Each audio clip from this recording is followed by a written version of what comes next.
যারা আমার সাথে যুক্ত রয়েছে, যারা আমার ভিডিওগুলিকে দেখেন ইউটিউবে বা বিভিন্নভাবে, আমি মাঝে মধ্যে দিই এগুলি যে রোগী যদি ভালো থাকে তাহলে তাদের মনে যে খুশি হয়। এই হচ্ছে বাচ্চাটি আমার কাছে চিকিৎসা চলছে, আর এই হচ্ছে তার মা। খুশি। মানে প্রচন্ড খুশি উনি। একটু ওনার মুখ থেকে জেনে নিই যে উনি কত কষ্ট পেতেন আর এই বাচ্চাটি কি কষ্ট পেত এবং কিভাবে হোমিওপ্যাথি ওষুধে আরোগ্য হচ্ছে, এইটা জানানোর জন্য যে হোমিওপ্যাথি ওষুধে এই আরোগ্য হয়। বলুন আপনি।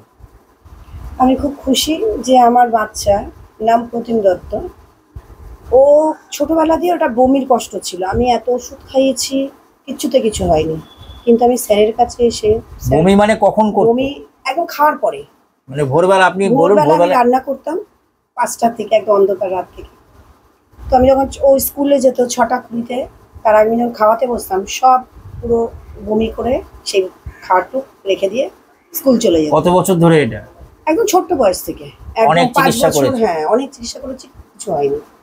এখন এখন আমার ছেলে একদম বমি বন্ধ, একদম বমি বন্ধ হয়ে ঠান্ডা গেছে, সর্দি কাশি ওটাও অনেকটা কমে গেছে। এখন নাই বললেই চলে। ছেলে অনেকটাই গ্রোথও হয়েছে, আগে যেটা ছেলে একদম বাড়ছিল না। ধন্যবাদ। ঠিক আছে, আমি খুব খুশি যে আমি এরকম একটা স্যারকে পেয়ে আমি খুব। না এটা খুব আমাদের খুশি। কর্তব্য। আমি সিমটম কিছু পেয়েছি তার উপরে, এটা এমন কিছু না আমি- হোমিওপ্যাথির এটা না স্যার, আপনাকে এটা সাফল্য। মানতেই হবে যে আপনি আমাদের জন্য যে টাইমটা না না, এটা দিচ্ছেন, এটা ঠিক না, এটা হোমিওপ্যাথির সাফল্য। ধন্যবাদ আপনাকে। আপনার ভিডিওটা আমি করলাম আপনার পারমিশন নিয়ে। বাবু, তোমাকে এবার সবাই দেখবে কিন্তু। কেমন কেমন ঠিক আছে? আছো তুমি এখন? দেখি কেমন আছো তুমি? Best আছি। বেস্ট আছো? থ্যাংক